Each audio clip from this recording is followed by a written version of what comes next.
Bonjour Madame Elkin. Vous êtes ingénieur architecte également diplômé en urbanisme et en sociologie urbaine et rurale. Vous êtes administratrice de la Maison de l'urbanisme, également membre des urbanistes de Belgique. Et après avoir été assistante à l'Université de Liège, vous avez aussi géré de nombreux projets pour la SPI, intercommunale dédiée au développement territorial de la province de Liège. Et vous avez aussi géré votre propre entreprise dont la mission était de se focaliser sur le développement urbanistique de la province. Donc, dans le cadre de notre cours de territoire de deuxième année en bachelier en architecture, nous avons la chance de bénéficier de votre expertise aujourd'hui afin de répondre à quelques questions sur le développement de la ville de Liège et en particulier sur celui du quartier de Grivnier. Donc, il s'agit d'un quartier qui est délimité au nord par le parc de la Chartreuse et au sud par les quais des Ardennes et de l'Ourthe. Donc, c'est un quartier qui est caractérisé par une topographie très prononcée. Il compte aussi de nombreuses écoles et cimetières. Et la partie basse du quartier est caractérisée, elle, par des habitations de taille moyenne, mitoyens généralement, tandis qu'au-dessus du plateau, on retrouve des pavillons quatre façades. Voilà. Et donc, afin de mieux comprendre ce quartier, nous allons vous poser quelques questions sur plusieurs thématiques qui sont reprises dans le livre Demain, écrit par Cyril Dion. Il s'agit d'un livre qui propose des solutions positives face aux problèmes du changement climatique. Chacune des questions qui va suivre sera introduite par une citation existante décrite dans ce livre, dont la première qui parle de la mobilité. Le livre prend l'exemple de la ville de Copenhague qui a transformé son mode de circulation, passant de la voiture en une ville cyclable et qui est aujourd'hui utilisée par près de la moitié des habitants se déplaçant à vélo. Les pistes cyclables sont larges et bien entretenues et elles sont séparées des voies de circulation. Ma question, qui est la suivante, euh, comment Liège repense-t-elle, outre le tram, son modèle de circulation en y intégrant la mobilité douce? Et malgré la topographie abrupte du quartier de Grivnier, est-il possible de mettre en place des choses pour favoriser cette mobilité douce? Ok, donc bonjour à tous. Donc j'ai travaillé en tant que privé, en tant que bureau privé, j'ai beaucoup travaillé pour les communes de la région wallonne, donc pas spécialement en province de Liège, hein. J'ai dépassé la province de Liège, donc j'ai travaillé aussi en province de Luxembourg et province du Hainaut. Voilà. Et donc je suis restée maintenant chez SPI depuis une dizaine d'années. Donc pour répondre à votre première question, il faut faire référence au moins à deux grosses études qui ont été faites par la ville de Liège. C'est le plan communal de mobilité qui a fait l'objet d'une actualisation en 2021 et que vous pouvez trouver sur le site internet liège.be, mais également le projet de territoire qui vient d'être approuvé par le conseil communal il y a quelques semaines. Et ces deux grosses études couvrent l'ensemble du territoire communal, donc tous les quartiers, aussi bien le centre que la périphérie, et parle notamment de la mobilité, pas seulement de la mobilité, mais notamment. Et évidemment, la mobilité est aussi liée à l'aménagement du territoire et, comme vous l'avez bien mis, aussi au relief, topographie, etc. Alors, les grands axes au niveau de la mobilité douce que j'ai pu relever, d'abord, au niveau des transports en commun, c'est bien sûr le tram, mais ça vous le savez, mais aussi les busways.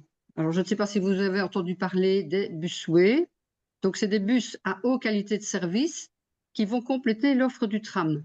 Or, donc, la ligne de tram qui est en construction pour le moment et qui va être probablement en fonctionnement début 2025, elle couvre uniquement la vallée de Herstal à Serein. Mais vous allez avoir des lignes secondaires qui vont traverser la vallée. Et donc, notamment, il y en a une qui va partir de Anse et qui va traverser Liège, la Meuse, la dérivation, qui va passer par Chênay. Et puis de Chênay, il y aura d'autres bus qui vont monter, notamment vers Grivier. De même, il y a un autre bus qui va monter la Nationale 3 vers le cimetière de Robermont. Et donc, ce sont des bus way. Donc, vous voyez comment ça s'écrit, hein, way, W-A-Y. Donc, c'est très important de savoir que ça va exister à Liège.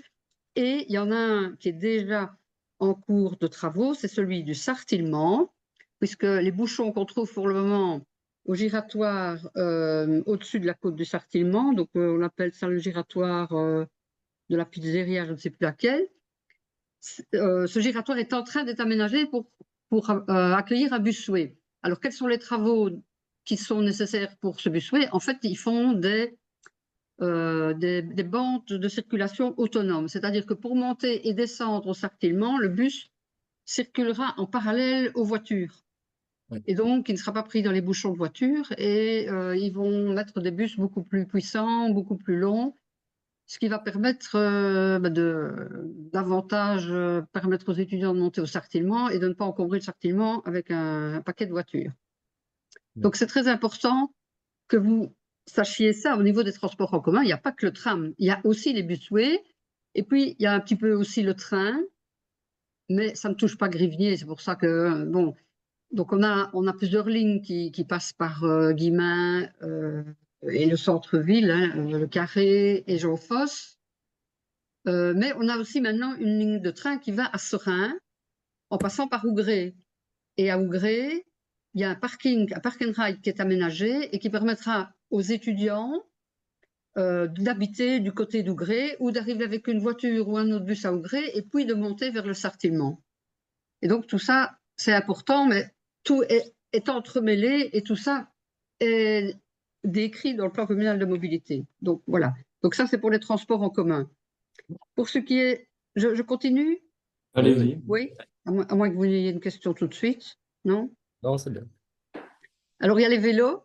Donc, vous savez qu'il y a une priorité dans les transports. C'est d'abord le piéton qui est en tête de la pyramide, puis les vélos, puis les transports en commun, puis les voitures partagées, puis seulement les voitures. Donc, la ville de Liège doit favoriser d'abord les piétons, puis les vélos, puis les transports en commun, puis seulement la voiture. Donc, au niveau des vélos, il y a pas mal de corridors vélos qui sont en cours d'étude et dont les travaux vont commencer. Il y en a notamment un qui vient d'être mis en enquête publique, mais je crois que l'enquête est terminée, c'est le corridor qui va mener du Val-Benoît à Coron-Meuse, en rive gauche de la Meuse. Donc, voilà, le long de la Meuse, en rive gauche. Et donc, ça, c'est un corridor mixte qui va être à la fois vélo et piéton.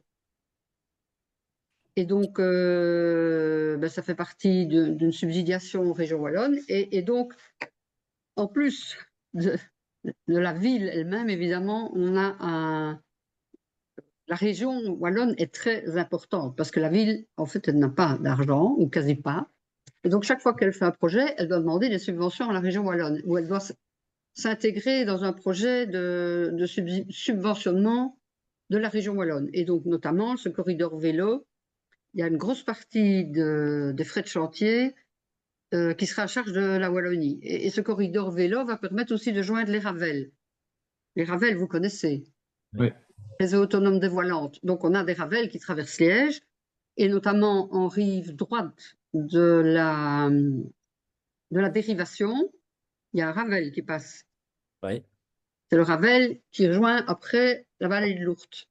Oui, oui. Ce Ravel, au pont du Val-Benoît, au pont ferroviaire du Val-Benoît, rejoint le Ravel de la Meuse par ce qu'on appelle une liaison Ravel. Donc, il passe sur le pont du chemin de fer. Donc, sur le pont ferroviaire, il y a une passerelle qui est juste à côté, qui permet aux piétons et vélos de passer d'un Ravel à l'autre. Et les corridors sont liés à ces Ravels, ce qui est logique, de façon à avoir des réseaux continus. Hein, c'est ce qu'on reproche beaucoup à Liège pour le moment, c'est d'avoir 100 mètres de piste cyclable, puis on doit aller sur la rue, puis on doit aller sur le trottoir, puis on revient. Ici, il faut qu'il y ait une continuité, et donc la région wallonne a beaucoup insisté pour que les corridors soient liés au Ravel. Vous me suivez? Oui. Vous avez déjà pris les Ravels en vélo ou à pied? Oui, oui, Ici, à pied, en vélo. Bon, ça va. Alors, donc ça c'est vélo. Qu'est-ce que je voulais encore dire? Oui, il faut savoir que Liège a été reconnue comme une pilote cyclable et qu'elle a eu une subvention d'1,7 million €. Je ne sais pas ce qu'elle en a fait. Ok. Ce qui se passe, c'est qu'on dit que l'argent qui venait de la région wallonne, en fait, n'a pas encore été utilisé. Voilà. Donc, c'est un peu dommage. Donc, on ne sait pas si cet argent a été réinvesti dans des infrastructures. Pour le moment, on ne sait pas où ça va peut-être l'être, mais on ne sait pas. Ok. On ne sait pas. Euh, alors, du côté de la Nationale 3 qui monte à Robermont, puis qui va vers, enfin qui est au-dessus de Grivnier, la Nationale 3. Donc là, il y a un busway qui va prendre cette voirie-là. Alors, normalement, il y a des aménagements qui vont être faits pour que ce busway soit en couloir autonome, et peut-être qu'il va y avoir une circulation, une rue cyclable ou une circulation, une piste cyclable. Mais ça, je ne sais pas. Je ne sais pas où ça en est. Vous savez? Donc, non, pas du tout. Par contre, quand vous parlez de busway et vous dites qu'il va y avoir une bande seulement réservée au Au bus, bus. est-ce que c'est un élargissement de la voirie ou alors c'est une Non. condamnation d'une Ils des vont deux voies? revoir complètement la voirie, normalement de façade à façade. Ils vont faire une bande montante, une bande descendante pour le bus, hein, Ok. deux sens. Et puis, il y aura toujours la voirie, donc une bande dans chaque sens. Et puis, il y aura probablement toujours du stationnement. Et puis, probablement, sûrement même, au moins 1,50 m de trottoir, on espère. Enfin, Ouais. c'est obligatoire. Et alors, est-ce qu'ils ont encore de la place pour faire une piste cyclable? Je ne sais pas. C'est ça un peu le problème dans les rues qui existent pour le moment. On n'a pas toujours la place pour faire tout ça, pour faire le transport en commun autonome, la voiture, des stationnements, le trottoir et encore des pistes cyclables. Donc, c'est impossible à plein d'endroits, c'est impossible. Et dans les petites rues de Grivnier, c'est pas possible. Donc, ce qu'on fait souvent maintenant, et à Liège, ils ont déjà ça, c'est d'abord des SUL, des sens uniques limités, c'est-à-dire que les rues sont à sens unique pour les voitures, mais le double sens est autorisé pour les vélos. Alors peut-être en a-t-il, je ne sais pas s'il y en a à Grivnier, mais dans le centre de Liège, il y en a plusieurs. Par exemple, la rue de Fragnier, je ne sais pas si vous connaissez. Oui. Rue de Fragnier, Ouais. c'est la rue qui va de la place Le Mans à l'avenue Blondine. Donc c'est une rue qui a deux trottoirs, deux bandes de stationnement, et puis une rue assez large. Et là, c'est une rue cyclable, c'est-à-dire que les vélos peuvent rouler au milieu de la rue et les voitures ne peuvent pas les dépasser. Et les vélos peuvent rouler dans les deux sens. Ouais. Et donc, ça, on peut le faire avec des voiries existantes dans lesquelles on ne saurait pas faire une piste cyclable séparée de la circulation voiture. C'est impossible. Donc ça pourrait être potentiellement une option pour le quartier de Grivnier. Exactement. Ça pourrait être... D'abord, il faudrait voir s'il ne faut pas carrément revoir le plan de mobilité et peut-être qu'il y a des rues qui doivent devenir à sens unique pour les voitures. Donc, sens unique pour les voitures, donc avec des sens de circulation, et on travaille aussi souvent en boucle. Ouais. Donc, en boucle, c'est-à-dire que on fait en sorte que la circulation de transit ne soit pas intéressée à traverser le quartier. Parce que la boucle ramènerait chaque fois la circulation sur la Nationale 3 ou sur le quai à Chénet. Donc, il faut d'abord étudier ça. Et puis, quand on a bien étudié ça, on regarde alors, tiens, est-ce que ça pourrait devenir des sens uniques limités? Donc, est-ce que les vélos pourraient prendre ces voiries dans les deux sens? Et puis, est-ce qu'on ne peut pas faire des rues cyclables ou des rues scolaires? Parce qu'il y a aussi le concept de rue scolaire. Et tout ça, vous pouvez trouver aussi sur le site du SPW. Attendez, je cherche toutes ces définitions. Attendez, je vais chercher le bouquin.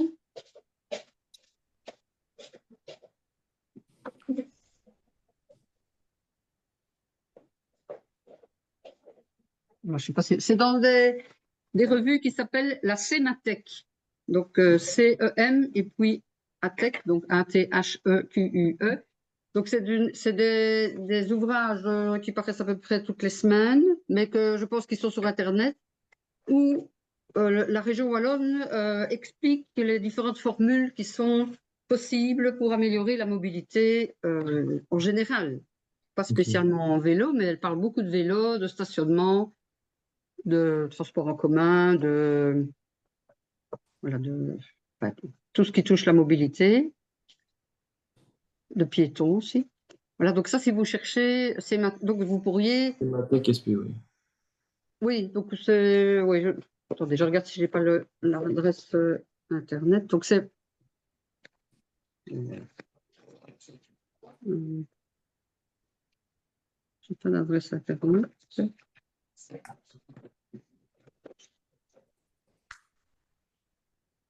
Oui, c'est documentation.mobilité.wallonie.be. Et c'est le réseau des SEM, S-E-M, réseau des SEM. Donc, les SEM, c'est conseillers en mobilité. Donc, en fait, il y a un tas de personnes qui ont été formées par la région wallonne pour être beaucoup plus compétentes en mobilité, et notamment beaucoup de personnel communal ou de personnel venant de bureaux d'études. Et donc, il y a des voyages qui sont faits, hein, notamment dans les villes françaises qui sont beaucoup plus avancées que nous, du genre Nantes, Bordeaux, Strasbourg, Grenoble, Lyon, Lille. Donc, c'est toutes des villes où il y a beaucoup de choses intéressantes. Et donc, ils ont organisé pas mal de voyages et puis ils font des publications pour donner des conseils, donner des idées aussi. Oui, donc ça, c'est ça. Donc là, Liège se trouve dans un réseau de villes wallonnes, réseau de la région wallonne, et donc elle bénéficie de subsides de la région wallonne, mais aussi de politiques menées par la région wallonne. Donc elle ne fait pas tout toute seule. C'est comme un quartier ne travaille pas tout seul. Il est dans un ensemble, il est dans la ville, et au niveau de la mobilité, bien évidemment, il dépend des quartiers voisins. Donc vous ne pouvez pas dire que vous êtes une île au milieu de l'eau. La nationale 3 qui passe au-dessus de Grévillers, elle vient de Liège, elle va à Soumagne. On ne peut pas dire un jour on coupe cette rue et voilà, basta. C'est comme la liaison entre Chênay et Bois-de-Breux, ben, elle est là parce que les gens qui sont à Chênay et qui sont dans la vallée de la Veste, ben, ils doivent monter, ils rejoignent la nationale 3 et ils ne s'amusent pas à faire le tour par Liège. Donc vous avez toujours des contraintes de voisinage. Donc c'est important qu'une mobilité ne soit pas vue seulement en interne dans le quartier. Donc, il faut garder des axes, et on appelle ça des axes structurants, c'est-à-dire c'est des axes principaux. Ok. J'ai une C'est pas question simple, hein. C'est pas simple. Merci beaucoup. par rapport à- Attends, j'ai pas fini, j'ai pas encore Ah, fini pour la mobilité, ok, excusez-moi. allez-y. Je voulais dire aussi, quand même, la ville a fait quelques histoires, enfin quelques projets, notamment le cyclopartage, les trottinettes en libre service. Elle a aussi des locations de vélos électriques, c'est Vélocité. Elle a fait des parkings pour vélos. C'est pas encore terrible, puisqu'on vole toujours beaucoup de vélos, mais quand même. Qu'est-ce qu'elle a encore fait? Alors, elle a aussi des applications mobiles, c'est-à-dire que via votre smartphone, vous pouvez déterminer votre trajet. C'est-à-dire que maintenant, on n'utilise pas un seul transport, un seul moyen de transport. On arrive peut-être en train, puis on prend le bus ou le tram, puis on loue à vélo, puis on va à pied, puis on revient. Et donc, ce qui n'est pas toujours évident, c'est de trouver la synchronisation entre tous les moyens. Et donc, il y a des logiciels, des applications qui existent à ce sujet et qui vous permettent de construire votre itinéraire. Donc, vous donnez votre point de départ, votre point d'arrivée, et on le voit déjà sur Google. Hein. Si vous allez sur Google Maps, je ne sais pas si vous vous en servez de temps en temps, vous mettez, vous cherchez, vous vous en servez. Ouais, Ouais. Bon, déjà là, c'est pas mal fait, mais il y a des choses encore mieux faites. Voilà. Et alors, donc la ville de Liège, dans ses règlements aussi, dans ses permis d'urbanisme, rend obligatoire des parkings vélo dans tous les projets. Et elle a un certain nombre d'emplacements vélo par rapport au nombre de logements, par rapport au nombre de personnes travaillant dans les bureaux, par rapport à la surface commerciale et tout ça. Et donc, elle encourage la circulation en vélo. Et qu'est-ce que je voulais encore dire? Parce que j'avais mis ça. Hein. Voilà, ça c'est pour le plan communal de mobilité. Donc je vous dis, allez voir ce document, il est super bien fait, il y a plein de trucs dedans. Alors c'est gros, hein, ça ne se lit pas en 5 minutes. Et alors, je vous ai parlé du projet de territoire, et là, dans le projet de territoire, il parle du pôle d'intensification de Bois-de-Breux. Parce que j'ai imprimé cette page-là. Donc, Bois-de-Breux est identifié comme un pôle d'intensification locale qui organise l'entrée de ville et joue un rôle dans l'organisation du versant rive droite. Alors, sa mise en projet doit s'opérer autour des intentions suivantes. Et puis alors, il y a des grandes options. Et ben voilà, c'est intéressant parce qu'on va avoir aussi bien de l'économique, des services, des grands équipements, sportifs et enseignement. Hein. Vous avez quand même un hall de sport, je pense, une piscine, etc. Sauf que la piscine va fermer, si j'ai bien entendu aujourd'hui. Enfin bon. Il y a des surfaces commerciales. Oui, la piscine doit être rénovée, si j'ai bien compris. Bon, Aussi. ils vont quand même attendre que celle Outremeuse. d'Outremeuse soit finie, enfin, j'espère. Ouais. Et alors, il y a aussi dans ce document projet de territoire, il y a des espaces nature à préserver, des boucles de parc aussi. Donc, et il y a alors des propositions de faire des liaisons au bas. Donc, pour le moment, on a des routes qui partent de la vallée de l'Avestre et qui montent à Grévigné, mais c'est des routes pas très pratiques, fort occupées, enfin fort encombrées. Et donc, ils proposent de revoir ces liaisons au bas, de façon à ce que la périphérie de Liège, qui est sur les plateaux, ne se développe pas à une autre vitesse que la vallée. Et donc là aussi, il y a de la littérature à ce sujet-là. Et alors, on parle de comment, Grivigné-Bas. Donc ça, vous avez sûrement été voir l'endroit où il y a Cuivre et Zinc, Boliden, les anciennes industries qui ont été fermées et qui sont reconverties, réhabilitées avec de nouveaux programmes. Ouais. Donc aussi bien face au pont oblique qui va vers de l'autoroute, hein, qui va vers Angleur, ou bien, qu'est-ce qu'il y avait encore? Oui, le long de la Vestre, quand on va vers Vaux-sous-Chèvremont. Là, il y a un très gros projet qui est également lié à la problématique des inondations. Donc, vous savez qu'en juillet 2021, la Vesdre et Lourdes, mais bon, là, c'était la Vesdre. Lourdes était déjà, il y avait déjà eu la confluence, c'était après la confluence. Chénet et Angleur ont été sévèrement inondés, et donc la rive droite de la Vesdre, là, comment? La rive droite et la rive gauche aussi, d'ailleurs, sont étudiées au niveau aménagement qui empêchent à nouveau des inondations catastrophiques. Et donc, il y a des terrains qui vont rester non construits, qui vont servir ça s'appelle des zones d'immersion temporaire. Donc, l'eau pourra envahir les terres et de ce fait-là, moins se diriger vers les quartiers habités. Donc, ça aussi, ça intervient dans l'analyse du quartier si vous allez jusqu'à la Vestre. Mais c'est ça, vous descendez jusqu'à la Vestre. Ouais. Chénet n'est pas dedans. Chénet n'est pas dedans. Non, je ne pense pas. C'est un autre groupe qui a Chénet. Je ne sais pas s'il y a un autre groupe qui l'a. Je crois que c'est. On s'arrête avant ça. Hein. Ouais, la délimitation de notre site s'arrête à Chennai et normalement on est dans les derniers. Donc, Ouais. On est vraiment dans tout en bas dans le cadran qui a été dispatché entre les différents groupes. Ok. Voilà. Et alors, ce que je voulais dire aussi, c'est que pour le moment, il n'y a pas de park and ride prévu du côté de Grivigné. Ça, c'est, à mon avis, utile à proposer. Donc, vous voyez ce que c'est un park and ride. Donc, c'est des gens qui viennent de la banlieue de Liège, donc de la campagne, qui viennent en voiture et qui pourraient déposer leur voiture dans un parking lié au busway, hein, puisqu'on n'a pas le tram là au-dessus, mais on aurait un busway, donc on aurait, je sais pas, 200, 300 places réservées à des gens qui viennent en voiture et qui prennent le bus pour descendre alors sur Liège, ce qui permet de limiter le nombre de voitures dans le centre et donc d'éviter les bouchons. Des zones P plus R, c'est ça? Oui, c'est des parkings P plus R, donc parc, ride, P plus R. Donc pour le moment, il y a plusieurs P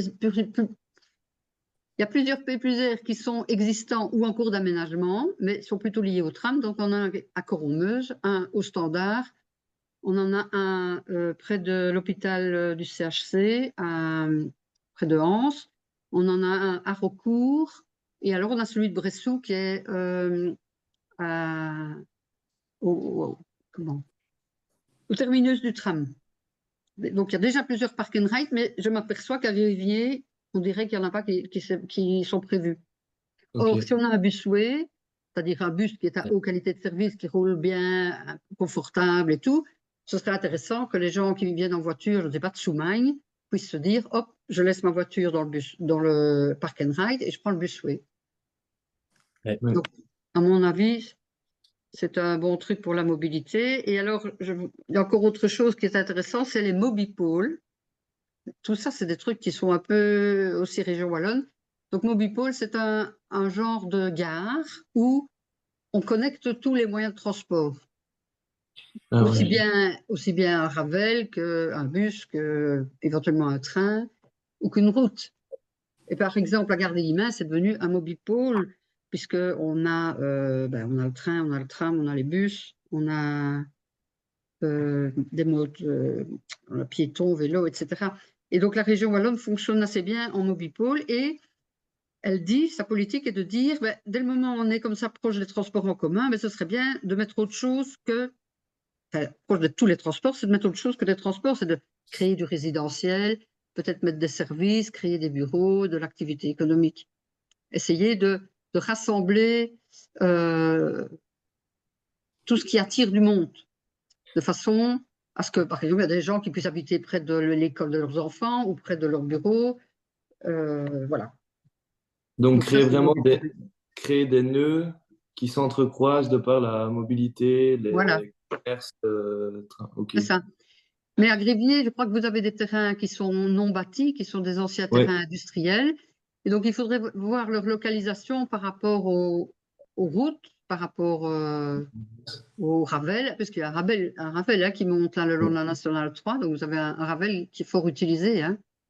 Il faudrait voir s'il n'y a pas des choses à développer, à densifier les lieux qui sont proches du Ravel, de façon à ce que les gens circulent en vélo ou à pied, parce que c'est à côté de chez eux, et qu'on puisse envoyer les enfants à l'école par le Ravel.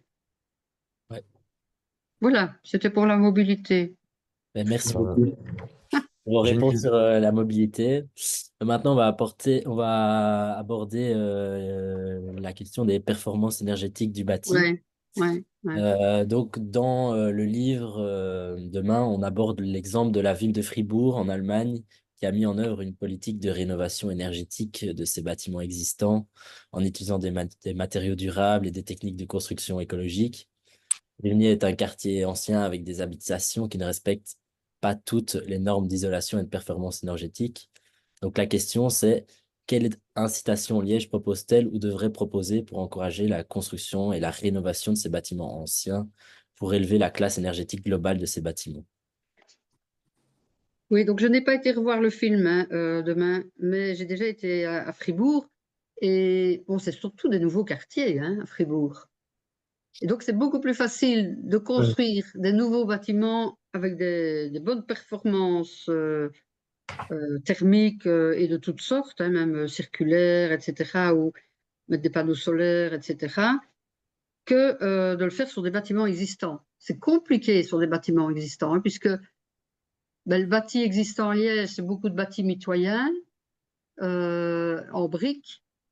Et donc, toute la problématique, c'est de dire comment est-ce qu'on isole? Est-ce qu'on isole de manière vraiment très sérieuse ou est-ce qu'on se borne à changer les châssis et à rénover la toiture?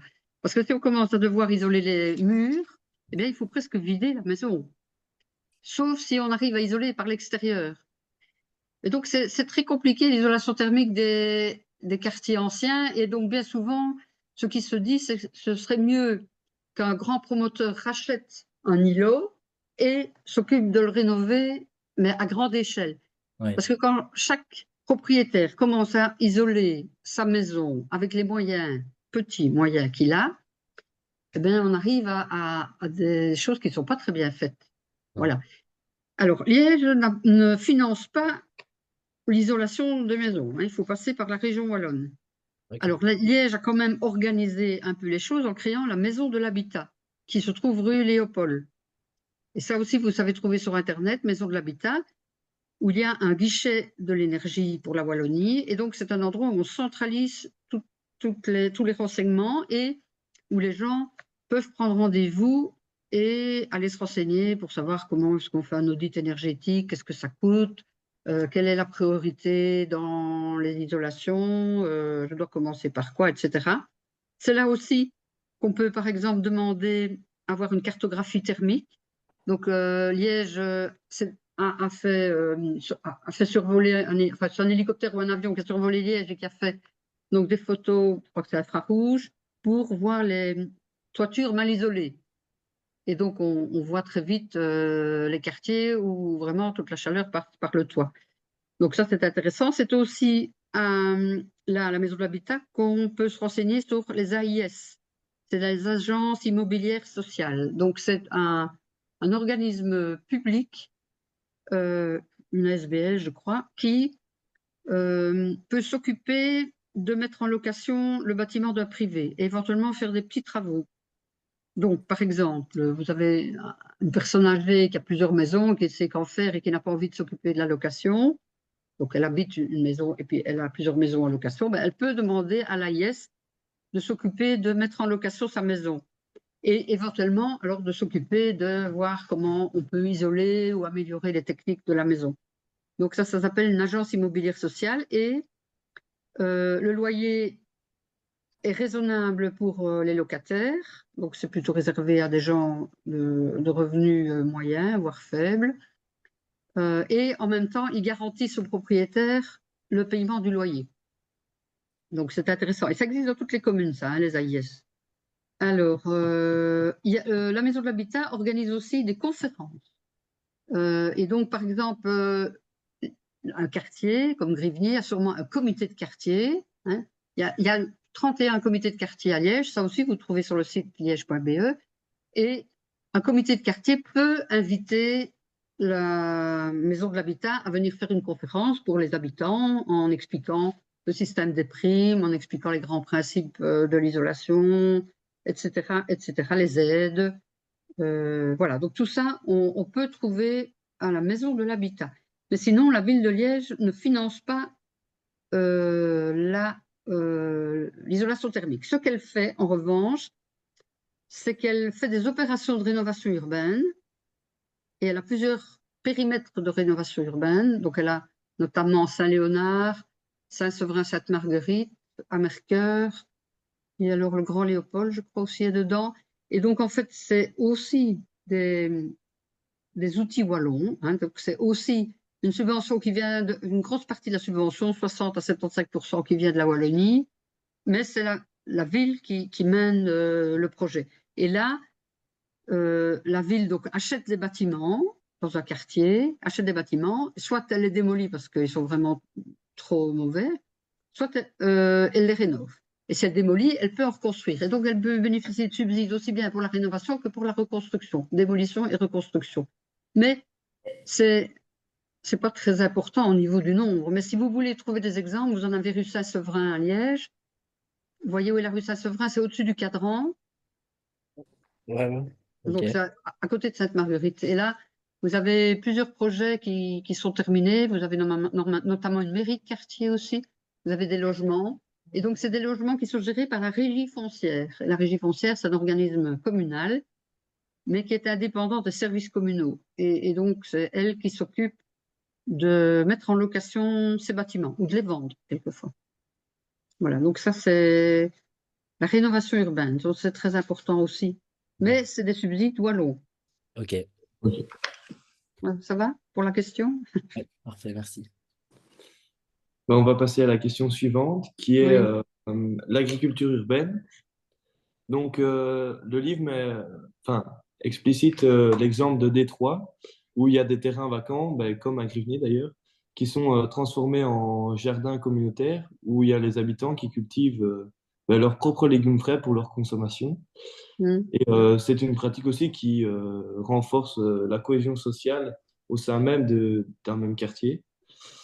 Ma question qui est, au cours de votre carrière, avez-vous déjà observé un effet réel significatif de ce type de pratique sur l'esprit ou une ambiance globale d'un quartier? Et est-ce réaliste d'envisager ce système dans les nombreuses écoles présentes à Grivnier ou dans d'autres infrastructures afin de créer une cohésion sociale? Alors, bon, vous savez bien que vous avez les écoles publiques et les écoles privées. Enfin, vous avez Oui, les écoles qui dépendent de l'autorité publique de la ville ou de la province, et puis les écoles privées qui sont des écoles en général catholiques. Alors, ben, les écoles ne fonctionnent pas nécessairement en symbiose avec le pouvoir communal, public ou privé. Donc, les écoles, elles ont des projets, quelquefois des projets internes parce qu'elles sont dynamiques et qu'elles font des choses, comme agriculture ou jardin ou des activités, mais elles ne le font pas vraiment avec la ville. Alors, quelquefois, elles peuvent être aidées financièrement un tout petit peu, mais c'est pas la ville qui déclenche. ok. En revanche, ce qui pourrait déclencher, enfin, je veux dire, la ville n'est pas toujours à l'initiative des choses qui vont bien à Liège, hein, faut le savoir.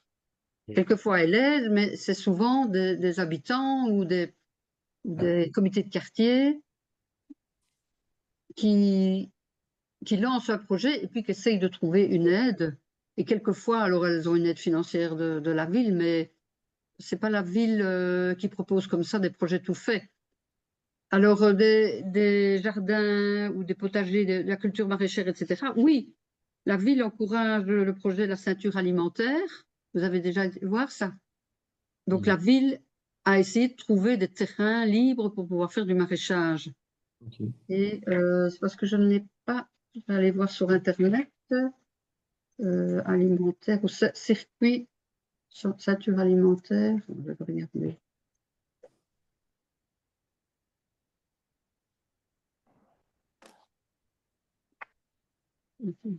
Ceinture alimentaire de Liège. Alors, c'est un projet.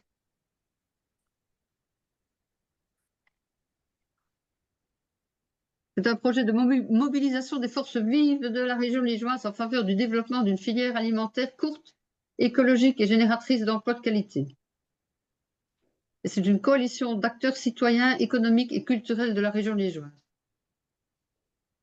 Voilà. Alors, il y a comme ça quelques terrains sur le territoire de Liège qui sont cultivés, oui. Et alors, ce que je vais peut-être dire, c'est un projet assez particulier, tout récent, qui se passe en Outremeuse.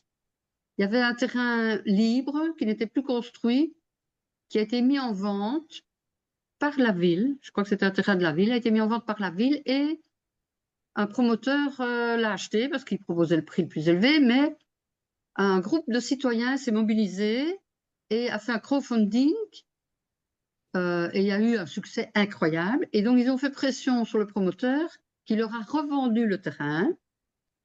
Et donc, maintenant, ce terrain est en cours d'étude. Enfin, il y a une étude qui est en cours et ils vont transformer le terrain pour en faire un jardin pour le quartier. Voilà. Donc, on a des petits trucs comme ça, mais c'est plic-ploc. Mais sinon, si vous voulez vraiment avoir quelque chose sur l'agriculture urbaine, c'est plutôt la ceinture alimentaire. C'est un Et jeu de donc, mots, ceinture alimentaire. Ouais. ça a tendance à être plus des initiatives citoyennes que poussées par la ville. Oui. En même temps, les initiatives citoyennes poussent la ville à essayer de trouver des Ouais. terrains ou à réserver des terrains qui pourraient servir à faire du maraîchage, notamment. Et donc, même du côté de Saint-Walburg, je pense qu'il y a des terrains qui sont réservés maintenant pour le maraîchage. Et peut-être aussi quelque chose qui est important à dire, c'est que vous avez le projet du Riponnet. Riponnet, c'est R-Y-P-O-N-E-T, qui n'est pas le même Grivnier. Donc, le Riponnet, c'est un grand site qui se trouve à la fois sur Liège, sur Vaux-sous-Chèvremont et sur Banezet, je crois, qui est cultivé donc qui est encore cultivé par des agriculteurs et qui, au plan de secteur, était en zone d'habitat. Et un promoteur a acheté ce terrain et une ferme qui était sur ce terrain et a voulu urbaniser ce site. Et il a eu un mouvement d'opposition, il y a eu des comités qui se sont créés et ils ont tellement bien travaillé que la ville de Liège a décidé de ne pas donner l'autorisation d'urbaniser ce site. En tous les cas, pas entièrement. parce que c'est énorme, c'est très très grand. Donc si vous allez voir sur Riponnet, vous trouverez sûrement plein de renseignements. Et donc maintenant, ce projet est en cours, et donc le site va être protégé, mais aussi aménagé pour être un poumon vert de l'agglomération liégeoise. Donc, on va continuer à cultiver ou à mettre des vaches, mais on va faire en sorte que ce soit vraiment une zone de respiration pour Liège, puisque c'est une très grande étendue, je ne sais plus combien d'hectares. Et donc, voilà, donc ça permet d'encore garder des grands espaces verts à proximité directe de la ville. Voilà, mais c'est pas sur un toit, hein, ça. Alors, du maraîchage sur les toitures, à Liège, on n'a pas beaucoup, hein, ça, pas beaucoup. À Bruxelles, on a ça, mais à Liège, oui, peut-être un petit jardin de temps en temps, mais je ne vois pas d'exemple à vous donner. Je sais pas. Il y en a peut-être, mais je n'en vois pas pour le moment. Peut-être dans les logements sociaux, peut-être à certains endroits, mais franchement, je ne saurais pas vous en donner. Voilà. Ok, merci beaucoup. Donc maintenant, on va aborder... Est-ce que peut-être au niveau de la cohésion sociale, peut-être dire, parce que c'est vrai que quand les gens se regroupent comme ça et forment un comité de soutien, de défense, il y a une cohésion sociale qui apparaît. Oui. C'est vraiment, donc les gens commencent à se connaître, ils combattent ensemble, et donc il y a une cohésion sociale qui apparaît, oui. Mais cette cohésion sociale vient souvent en confrontation à un marché qui a été racheté par un Oui, promoteur. Voilà. un combat contre quelque chose, Ouais, c'est oui, ça. oui, c'est souvent de là que ça vient, oui. Maintenant, ce qui est intéressant, et la ville commence à le comprendre quand même, c'est qu'elle interroge le citoyen plus tôt qu'avant. Donc, elle n'attend pas que le permis soit déposé. Moi, j'ai un cas ici dans le quartier où j'habite. On est questionné par les promoteurs avant de finaliser le projet, même au début de l'étude. Ce qui est pas mal. Ça évite une perte de temps. Ça évite les combats, ça évite une perte de temps, parce que quand on laisse le promoteur travailler avec son bureau d'études sans se préoccuper de qui, de quoi, après, il arrive avec son projet tout ficelé et il doit recommencer. Ça n'est pas intelligent. Donc, si il consulte d'abord et il répond aux demandes des citoyens, ben, il peut faire quelque chose qui est rentable aussi, hein, parce que le promoteur, il faut quand même bien que ça soit rentable, modérément, mais il ne travaille pas pour rien, évidemment.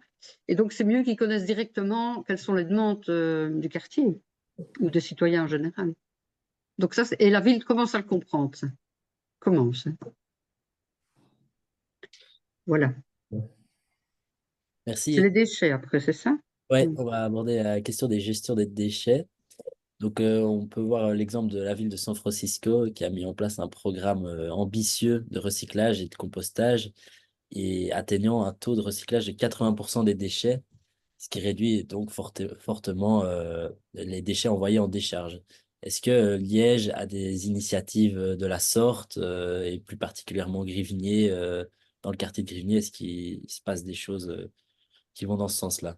Oui. Alors encore une fois, C'est à l'échelle de la Liège centralise tout, donc Rivigné, c'est la même chose que les autres quartiers, que Guillemins ou quoi. Donc il y a des ramassages de déchets, hein, ramassage une fois par semaine, donc hebdomadaire, par intradel.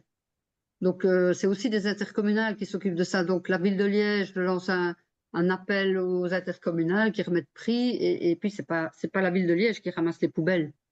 Alors, ce qui se passe, c'est que, évidemment, c'est une politique qui est menée à la fois par la région, les intercommunales et la ville. Maintenant, on trie les déchets. Mais à Liège, on les trie déjà depuis longtemps. Donc, on a 4 sortes de déchets qui sont ramassés. On a les déchets organiques, on a les PMC, donc les plastiques, on a les cartons papier et on a les résiduels. Donc, en ramassage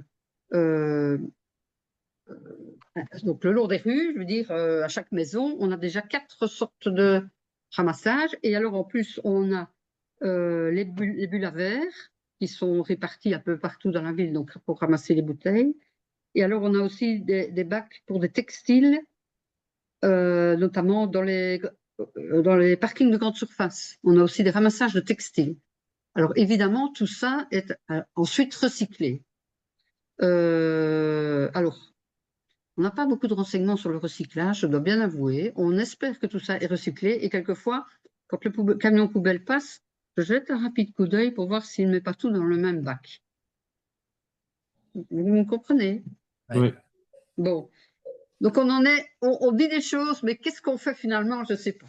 Donc, je suppose que le tri est bien gardé jusqu'au bout et qu'on recycle séparément tout ça. Alors, on a des sites de compostage à l'extérieur de Liège. Donc, on y envoie le ramassage des organiques et donc on revend des terres du genre terreau, etc. Ou bien on en fait du gaz aussi. On a aussi des déchets végétaux qui pourrissent et qui permettent de faire du gaz. Mais bon, je ne m'y connais pas très bien dans ce domaine-là, mais ça existe. Ça existe. Et alors, on a aussi le recyclage de tout ce qui est déchets de construction. Donc, des matériaux inertes. Donc, de plus en plus, on essaye de les utiliser d'abord sur place. Et donc, on a des projets où on pousse la circularité très loin. Donc, vous savez ce que c'est la circularité. Donc, c'est de réutiliser les matériaux et de ne pas en consommer de nouveaux. Et donc, quand on crée un nouveau bâtiment, de faire en sorte que ce qu'on met dans le nouveau bâtiment puisse être recyclé par la suite. Et donc, il y a des projets qui poussent le recyclage, et notamment, il y a un projet à Herstal, qui est le projet des ASEC, que je connais un peu, que SPI, ou c'est SPI qui est maître de l'ouvrage, et donc ils font en sorte de créer un maximum avec la circularité. Donc, et notamment quand on démolit des ouvrages en béton, ben, on concasse le matériau pour en faire par exemple des fondations, des empierrements pour des fondations, pour des routes, etc. De façon à ne pas devoir d'abord évacuer le matériau et puis de le mettre quelque part où il prend de la place et où il ne sert à rien. Voilà. Donc, oui, on a pas mal de recyclage et de tri des déchets. Mais alors, je ne pense pas qu'on est à 80%, là, je ne pense pas du tout. Oui. Mais si vous voulez avoir plus de renseignements pour ça, alors il faut s'adresser à Tradel, à mon avis. Parce que je ne suis pas sûre que ce soit public. En tous les cas, pas tout public. Ok. On n'est pas encore très avancé avec tout ça. On n'est pas encore très avancé. Mhm. Oui, ce qu'on a aussi, c'est des firmes, enfin des ASBL qui ramassent le vieux matériel électrique et les vieilles machines, les électroménagers, etc. Et soit ils les réparent, soit ils les recyclent. Ça existe aussi. C'est important aussi. Voilà. Très bien, merci. Oui, excusez-moi, on a aussi des Ouais. recyclages. Vous savez, on a aussi des parcs où on va déposer ces crasses. Et là, vous avez aussi un tri des déchets. Je ne sais pas si vous avez déjà été déposé. Mais ça existe dans toutes les communes, ça. Mhm. Mais c'est souvent un Tradel qui gère ça. Et un Tradel, c'est au niveau de la région wallonne ou... Non, c'est une intercommunale, c'est la région liégeoise. Mais si vous tapez à Tradel, vous tomberez dessus. Donc c'est INTRADEL, un Tradel. En fait, un Tradel a un incinérateur, un nouvel incinérateur qui se trouve à Herstal. Et grâce à cet incinérateur, il chauffe de l'eau qui permet de chauffer plusieurs quartiers et plusieurs maisons. Donc, il y a un réseau de chaleur qui est en création pour le moment à Herstal, à côté du site des ASEC. Donc, je vous parlais déjà des ASEC circularité. Eh bien, à côté du site des ASEC, il y a donc un incinérateur intradel qui permet de chauffer de l'eau pour alimenter un réseau de chaleur. Et ça, Seulement de l'eau ou c'est de vraiment bien. l'énergie pour le Pardon? chauffage? Seulement de l'eau ou de l'énergie C'est de l'eau de chauffage, c'est-à-dire que Oui. c'est de l'eau qui est envoyée dans des canalisations souterraines et passe dans des échangeurs qui permet alors dans chaque immeuble ou chaque projet de chauffer l'eau qui fonctionne pour le chauffage. Ok, très bien. Ça, vous savez sûrement avoir des renseignements en regardant sur Internet aussi.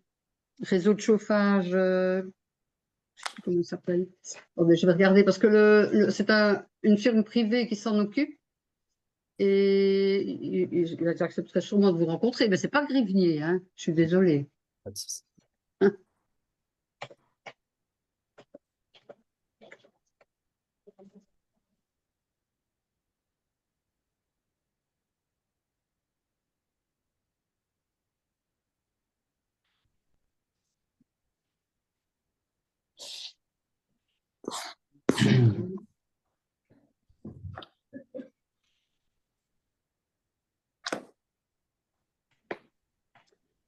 Ouais, j'en ai-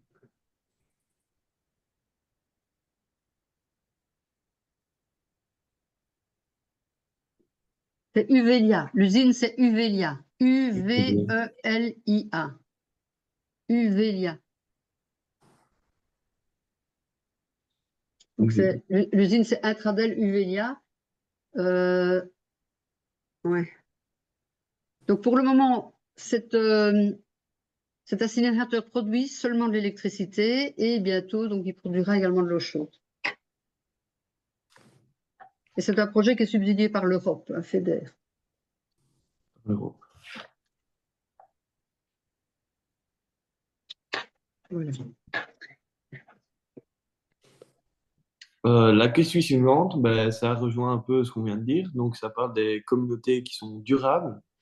Euh, Toujours dans le livre, on parle des écoquartiers de Vauban à Fribourg-en-Bisniau, où les habitants participent activement à la gestion de leur quartier en favorisant la création de communautés durables et solidaires. À Grivnier, quelles pourraient être les meilleures pratiques pour créer des écoquartiers où les habitants sont impliqués dans la crise de décision et de la gestion quotidienne? Mais là, encore une fois, il faut savoir si on parle d'une initiative privée ou d'une initiative Ouais. publique. Et donc, il faut savoir à qui appartient le terrain. Parce que le promoteur privé peut très bien faire un écoquartier, tout simplement, comme un public aussi, comme la ville aussi. Donc, du côté de Grivnier, vous avez des terrains anciennement industriels, donc ils appartiennent toujours au privé, à mon avis. Le privé doit d'abord l'assainir, parce que bien souvent le sol est pollué, et puis ben, la ville pourrait essayer d'exiger que ce soit un écoquartier.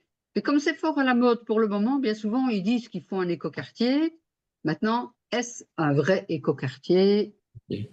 Ça, c'est toute la question. Déjà, il faut un peu voir la première chose pour un bon écoquartier, c'est qu'il soit bien situé pour les transports. Hein? Ouais. Une ligne de bus, une ligne de tram, une piste cyclable. Bon, si Donc, on les met pôles un mobiles. écoquartier juste à côté de l'autoroute, et juste l'autoroute n'est pas de service à côté, déjà l'implantation n'est pas bonne pour un écoquartier. Ouais. Mais si vous avez un terrain industriel qui est au milieu du bâti à Grivnier, ben oui, il pourrait être un écoquartier parce que vous n'êtes pas loin d'une ligne de bus, on peut supposer, d'une possibilité de rouler en vélo, mais aussi d'un magasin, d'une école, d'une piscine. Tout ça, c'est important. L'implantation est super importante pour que ce soit réellement un écoquartier. Et puis alors après, il y a la qualité de la construction et il y a tout le programme de convivialité qui est imaginé au sein du projet. Mais ça peut être aussi bien fait par le privé que par le public. Alors, je vous donne un exemple d'initiative publique. Près de la gare des Guillemins, il y a un terrain qui appartient à la fois à la ville et à la SNCB. Et ils ont lancé un projet, ça s'appelle un appel à projet. Et donc, il y a un cahier des charges qui décrit tout ce qu'on veut. Hein, voilà, on veut. Il faut que les bâtiments soient particulièrement bien isolés, il faut qu'il y ait des panneaux solaires, il faut qu'il y ait des maisons, des logements pour famille. Ça, souvent, la ville de Liège, maintenant, demande des logements pour famille, donc au moins avec 4 chambres. Parce que le problème à Liège, c'est que les familles s'en vont en périphérie. Ouais. Et donc, finalement, restent à Liège les personnes âgées, des gens à revenus moindres ou des gens seuls. Et ça manque un peu de vie et de dynamique à l'intérieur de la ville. Et aussi, souvent, c'est des gens à moindre revenu que ceux qui sont à l'extérieur. Donc, si vous avez regardé un dernier numéro du journal Le Vif, carrément, il le dit, hein, il y a tout un article là-dessus. Le centre de Liège se paupérise et l'extérieur, donc la périphérie, s'enrichit. Pourquoi? Parce que les gens à bons revenus, ben, ils ne restent plus à Liège parce que la vie à Liège ne leur plaît plus, les maisons ne leur conviennent pas, il y a trop de bruit, il y a une paupérisation, il y a une insécurité, et hop, ils partent tous et ils construisent une maison 4 façades à Beaufailly. Et voilà, et donc les taxes, eh ben, elles partent de la commune de Chaudfontaine. Et donc c'est un problème pour Liège, parce que forcément, Liège a beaucoup moins de moyens pour investir dans l'amélioration de la ville. Oui. Voilà, et malgré tout, les gens qui habitent Beaufailly, ils viennent quand même à Liège, mais ils ne payent pas de taxes à Liège, donc ils viennent faire leurs courses de temps en temps, mais ils viennent travailler, ils mettent quelquefois leurs enfants à l'école à Liège. Donc si vous regardez dans les écoles, les grosses écoles de Liège, il y a beaucoup d'enfants qui n'habitent pas Liège. Comme les parents travaillent à Liège, on amène les enfants, et ces gens-là ne payent pas de taxes à Liège, donc c'est un gros problème pour Liège, pour aménager la ville. Et donc, il ne suffit pas de faire des logements, des appartements de chambres ou des lofts ou des trucs comme ça. Il faut carrément des logements pour famille et plus, enfin, voire 3-4 chambres. Pour avoir, parce que il faut qu'il y ait 2 chambres pour enfants, et puis une chambre pour faire un bureau, une chambre pour les parents. Mais en fait, les promoteurs n'aiment pas de faire les logements pour avec 4 chambres. Pourquoi? Parce qu'ils n'arrivent pas à les vendre au même prix. Disons, le prix au mètre carré n'est pas le même. Ils sont obligés de descendre le prix au mètre carré pour que les gens puissent l'acheter. Et donc, c'est là tout le problème, c'est que pour arriver à bien vendre à un bon prix leurs appartements, ils sont obligés de faire des appartements plus petits et d'en faire plus. Donc, ils font la même quantité construite, mais ils vendent plus de petits appartements. Et donc, ça, de plus en plus, il faut faire en sorte que les familles restent à Liège, et notamment en Grivnier, ben, il faut faire des projets. Alors, ce ne sont pas nécessairement des appartements, mais ça peut être des quartiers où les logements sont jointifs, avec des petits jardins communautaires, collectifs, quelquefois peut-être superposés, mais avec des grands terrasses et des choses comme ça, de façon à donner envie aux familles de rester à Liège. Et Grivier est encore assez aéré, hein, la densité n'est pas trop importante, donc c'est probablement une piste. Ouais. Et qu'est-ce que vous... cette décision? Oui, donc, quand la ville vend comme ça un terrain sur base d'un appel à projet, donc celui qui vient d'être fini, c'est celui qui est rue Jean-Gol, donc c'est le projet ICADI, qui est face à la gare des Guillemins. Eh bien, on pourrait imaginer qu'il y a des habitants du quartier qui sont dans le jury, par exemple. Et puisque, en fait, la ville donc lance un projet, donc c'est publié, hein, c'est un projet public, c'est publié, et après, donc le promoteur rend son projet, hein, donc il y a des maquettes, des dessins, des textes, et donc il y a un jury, et donc c'est intéressant que des citoyens normaux, enfin des citoyens ordinaires, connaissant le quartier, puissent participer au jury. C'est une bonne formule. Voilà. Sinon, quand c'est un projet privé, il y a une enquête publique, hein, de toute façon. Et là, à l'enquête, les habitants peuvent donner leur avis. Mais le problème, c'est que souvent, quand on arrive à l'enquête, le projet est déjà assez avancé. Mais ça dépend. L'idéal, c'est qu'on puisse demander l'avis des riverains ou des éventuels futurs occupants très tôt pour voir ce dont ils ont besoin, voir ce qui les intéresse, ce qui plaît. Ça, ce serait bien. Voilà. Merci beaucoup. J'ai fini pour cette question-là. Parfait. Donc, on va aborder maintenant la gestion de De l'eau, l'eau. qui est un sujet quand même important à Grivnier. Donc, dans le livre, on observe que la ville de Portland utilise des techniques innovantes de gestion des eaux pluviales, telles que des toits verts, des jardins de pluie, pour réduire le ruissellement et notamment la pollution. La question est la suivante. Pensez-vous qu'une approche similaire de gestion de l'eau puisse être mise en œuvre et apporter des bénéfices au quartier très pentu de Grivnier? Bon, Je ne connais pas le réseau d'égouts de Grivnier. Effectivement, comme c'est en pente, ça doit couler bien vite. Ce qui se passe, c'est que depuis quelques années, en Wallonie, on est obligé d'infiltrer un maximum d'eau de ruissellement. C'est-à-dire que normalement, les eaux de pluie ne peuvent pas être rejetées dans l'égout public. Donc, il faut faire en sorte que les eaux des toitures, les eaux des parkings, etc., ça soit infiltré dans le sol et rejoignent la nappe phréatique. Alors maintenant, les terrains ne sont pas toujours perméables, donc c'est le problème. Mais dans chaque permis, maintenant, il faut fournir une étude de perméabilité du sol. Donc il y a des bureaux d'études qui sont spécialistes là-dedans et donc qui déterminent, donc ils font des essais d'infiltration pour voir dans quelle mesure le terrain permet à l'eau de s'infiltrer. Donc de façon à ce qu'on n'envoie pas des quantités d'eau importantes dans l'égout. Parce que c'est ça aussi qui fait les inondations, c'est que les égouts débordent. Donc plus on a urbanisé un terrain, plus c'est devenu imperméable. Donc maintenant, on fait des parkings en hydrocarboné, on fait des grandes toitures. Donc il n'y a plus vraiment de sol naturel et donc l'eau ne sait plus s'infiltrer comme avant. Donc elle est récoltée et donc elle est rassemblée et elle se jette dans l'égout à certains endroits en grosse quantité. Et donc ça devient impossible à gérer. Donc ce qu'il faut faire, c'est rendre moins imperméable le sol. Donc, bon, quand on a un bâtiment, forcément il faut un toit étanche, mais c'est vrai qu'on peut faire un toit végétal ou un toit qui retient l'eau un certain temps, ça oui.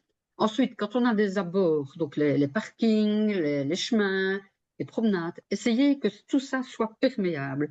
C'est-à-dire ne plus avoir des parkings complètement imperméables avec l'eau qui est reprise dans des avaloirs et qui part à l'égout aussi. Donc ça, c'est vraiment les grosses choses à faire. Et puis, si on s'aperçoit que le sol n'est pas perméable et que donc on aura beau essayer d'envoyer l'eau là, elle ne pénétrera pas, alors à ce moment-là, il faut faire des bassins d'orage ou des bassins de rétention. Et ça se calcule, ça. Ça se calcule. Donc, en fonction de la surface qui est reprise, il faut calculer la capacité du bassin d'orage. Et ça aussi, dans chaque permis, il faut introduire ce calcul. Et là aussi, il y a des bureaux d'études spécialisés avec des normes. C'est-à-dire, on dit maintenant, on a une pluie qui va durer 10 minutes avec une quantité, je ne sais pas, autant de litres au mètre carré par seconde. On va entre ça dans des abacs et on sait quelle est la capacité du bassin. Et donc, alors c'est vrai que Grivnier en plus est en pente, mais de toute façon, même sur terrain plat, c'est pareil, on fait la même chose. C'est pareil.